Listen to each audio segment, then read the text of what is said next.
2029년 목표 주가 2,600불을 얘기했는데 10배 이상이란 얘기입니다.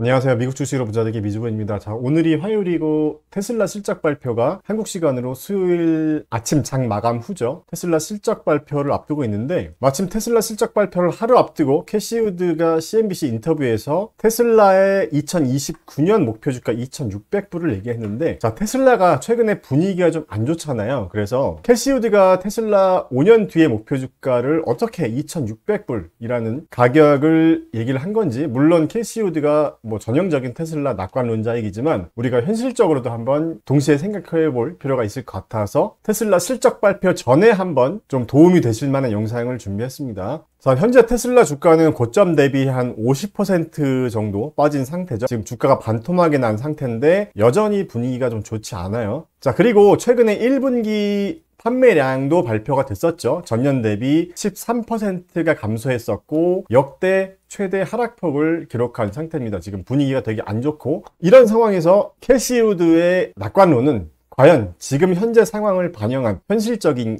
것이냐에 대한 이야기를 한번 해보겠습니다. 자, 일단 무슨 근거로 2,600불을 이야기를 하는지 한번 들어보자고요. 자, 뭐 다 아시는 내용일 수도 있는데 좀 더 숫자적인 내용도 있으니까 그 부분을 한번 알아보겠습니다. 자, 크게 4가지 이유 정도를 들었는데 테슬라 투자하시는 분들은 다 이런 생각을 갖고 투자하시겠죠. 예, 단순한 전기차 제조사가 아니고 AI 기반 자율주행, 그 다음에 로봇택시, 여기서 더 나아가서 옵티머스 로봇에 대한 기대감까지 있죠. 이 3가지. 그래서 이런 기업으로 변신할 것이다. 그 다음에 2030년까지 전 세계에 5천만 대의 로봇택시가 보급될 것이다. 근데 그 중에 절반은 테슬라일 것이다. 자, 여기서 이제 가치평가가 좀 들어간 것 같아요. 자, 테슬라의 로봇택시는 마일당 0.25달러 정도가 되는데 이게 현재 우버의 8분의 1 수준이다. 이 정도가 되면 우버는 또 미리 대비를 해놓지 않으면 또 큰 타격이 될 수도 있다는 얘기겠죠. 우버도 자율주행 쪽에 굉장히 관심이 많고 이쪽으로 이제 확장을 하려는 시도를 많이 하고 있는데, 자, 아무튼 로봇택시의 시장 규모는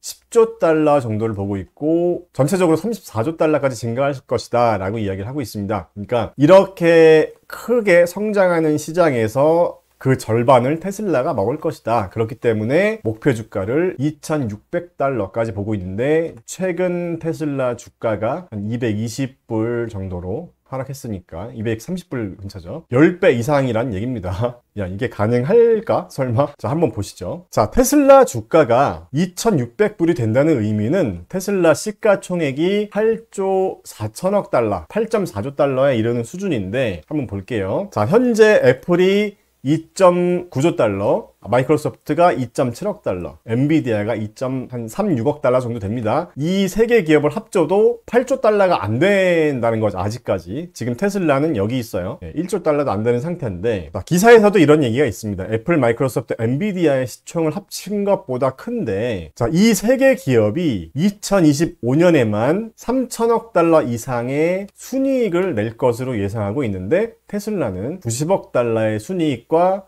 45억 달러의 프리 캐시플로우죠. 예, 자유현금 흐름에 불과하다. 어쨌든 90억 달러의 순이익을 예상하고 있다. 그러니까 이렇게 차이가 큰데 5년 뒤에 이 3개 기업의 합친 시총을 넘어설 수가 있겠냐라는 얘기죠. 자, 그 정도가 되려면 일단 자동차 판매 외에도 매출 성장세가 계속 유지가 돼야 되는데 제가 뒤에서 보여드리겠지만 테슬라의 성장세가 계속 꺾이고 있다는 게 좀 우려사항입니다. 그러니까 이런 현실적인 걸 좀 감안하고 좀 더 냉정하게 판단할 필요가 있지 않겠냐라는 얘기고, 지금 단기적으로는 애널리스트들은 다 목표 주가를 하향 조정하고 있어요. 자, 그러면 실적 발표를 앞두고 제가 공유해드리는 이 프리뷰 자료도 한번 보겠습니다. 참고로 이 프리뷰 자료는 자, 이런 식으로 제가 실적 발표 전에 이 성장률 추적기의 데이터 패턴을 분석해서 어닝 서프라이즈나 가이던스가 어떻게 나올 것인지에 대한 연관관계를 계속 작년 1분기, 2분기, 3분기, 4분기까지 계속 분석을 해오면서 점점 정확도가 좀 올라가고 있어요. 자, 그래서 지난 2024년 4분기 기준으로 제가 이런 방법으로 성장률 추적기를 통해서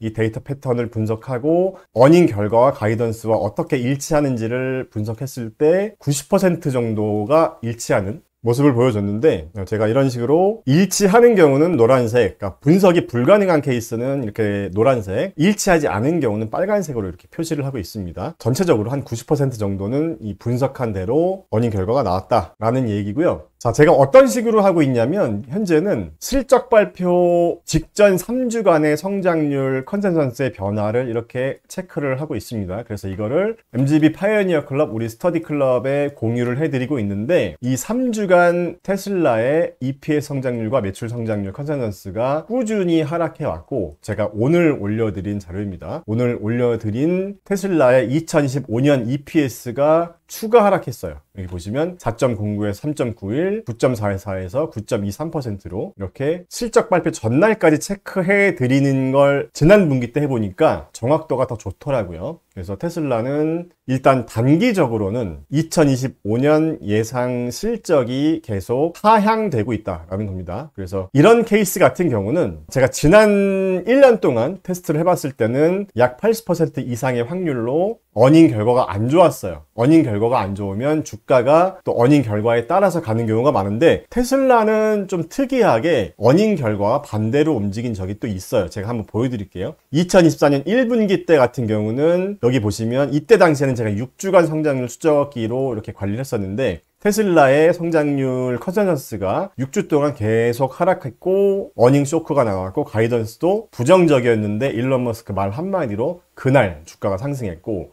작년 2분기 같은 경우에는 또 반대였습니다. 컨센서스는 상승했는데 어닝 쇼크가 나왔고 가이던스를 미제공했어요. 제공하지 않았습니다. 잘 모르겠다. 그러니까 불확실성 때문에 또 주가가 하락했었고, 3분기, 4분기는 좀 판단하기 힘든 케이스였어요. 이런 패턴은 판단하기 힘든 케이스였고, 이번 분기 같은 경우는 전형적으로 어닝 쇼크가 나오는 패턴이긴 한데, 일론 머스크가 실적 발표 때 또 어떤 얘기를 하냐에 따라서 달라질 수도 있을 것 같고요. 테슬라는 워낙 일론 머스크 말 한마디에 또 좌지우지 되는 기업이니까. 그리고 또 한 가지 변수라고 한다면 테슬라의 이런 악재들이 이미 시장에 다 노출이 된 거죠. 그러니까 시장은 어느 정도 알고 있겠죠. 1분기 실적이 안 좋을 것이다 라는 걸 알고 있기 때문에 시장이 우려하는 것보다 좀 덜 안 좋아도 주가는 또 상승할 수도 있을 것 같아요. 워낙 기대 자체가 없기 때문에 지금. 그러니까 이제 이런 시장의 심리까지 같이 예측해서 주가 변화의 방향성을 예측할 수는 없겠지만, 적어도 전체적인 통계 수치를 봤을 때는 제가 여기서 보여드린 것처럼 제가 관리하는 37개 밀착 관리 종목에 대해서는 약 90% 정도 일치했다라고 말씀드렸었고, 제가 관리하는 종목들은 지금 여기 37개 종목입니다. 그래서 이 종목들 한번 쭉 보시고, 뭐 애플 웬만한 여러분들이 아실만한 기업은 다 있고요. 자, 그래서 이런 데이터를 한번 받아보고 싶으신 분들은 제가 운영하는 스터디 클럽에서 같이 한번 공부해 보셔도 좋고, 그 다음에 여기 없는 종목들 중에서도 우리 회원분들께서 요청하시는 종목들은 제가 따로 추가해서 이 템플릿을 아예 공유를 해드려요. 이걸 통째로 공유해드리고 있습니다. 그래서 여러분이 따로 성장률 추적기로 한번 추적해보고 싶은 종목이 있으시면 저한테 말씀을 주시면 제가 이렇게 스티커를 추가해서 아예 관리를 이렇게 해드립니다. 그러니까 이걸 통째로 드리니까 여러분들이 직접 활용해 보시면 돼요. 성장률 추적기 템플릿 활용법에 대해서는 제가 예전에 한번 무료 특강도 진행했었는데, 여기서 숫자를 이렇게 바꾸면 제가 정한 기간 동안에 성장률 추적을 할 수가 있는 거고, 이 패턴을 분석하는 게 실전 투자에 많이 도움이 됐었다는 겁니다. 그래서 이런 식으로도 할 수 있고, 개별 종목에 대해서 좀 더 자세하게 해볼 수도 있습니다. 뭐 예를 들면 마이크론 테크놀로지 티커를 이렇게 바꾸면 이런 식으로도 바뀌고, 최근에는 시장 분위기가 너무 안 좋기 때문에 당분간은 2025년 이제 1분기 실적 시즌인 만큼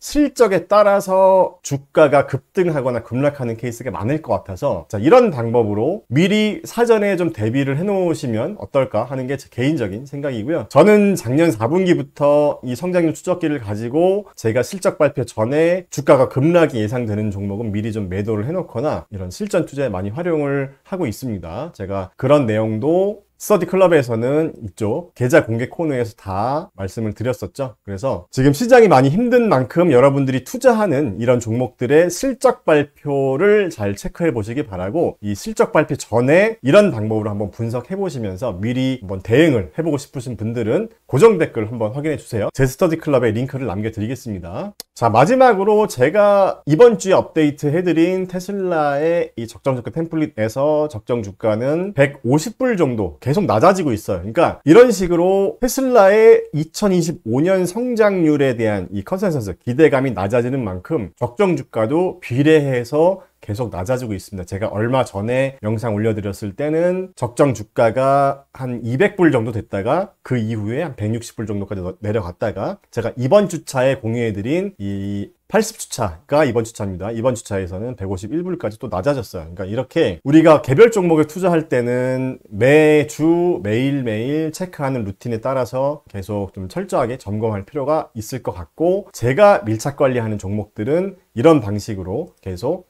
데일리 체크, 그 다음에 위클리 체크 루틴을 만들어서 점검해 드리고 있으니까 여기에 보이시는 이 종목들 중에서 관심 갖는 종목이나 투자하고 계신 종목들이 있으시면 같이 공부해 보셔도 좋을 것 같습니다. 자, 오늘 영상 여기까지고요. 영상 끝까지 시청해 주신 분들 감사드립니다. 제가 운영하는 스터디클럽에서는 1년 이내에 큰 상승이 예상되는 종목들을 선정해서 집중 관리하는 종목들의 밀착 정보들을 매일매일 받아보실 수 있습니다. 제가 만든 적정주가 템플릿을 활용해서 적정주가 도달 종목을 데일리 체크하고, 밀착관리 종목들의 내부자 거래가 있는지도 데일리로 체크를 합니다. 그리고 호재나 악재 등의 뉴스도 데일리로 체크를 하고요. 그 다음에 애널리스트들의 분석 리포트를 요약해드리면서 제 개인적인 생각도 같이 정리해서 말씀드리고 있어요. 자, 이런 체계적인 투자 루틴을 통해서 함께 공부하고 발전해 나가고 싶으신 분들은 제가 운영하는 MGB 파이어니어 클럽으로 오세요. 혼자 하면 외롭지만 함께 하면 든든합니다.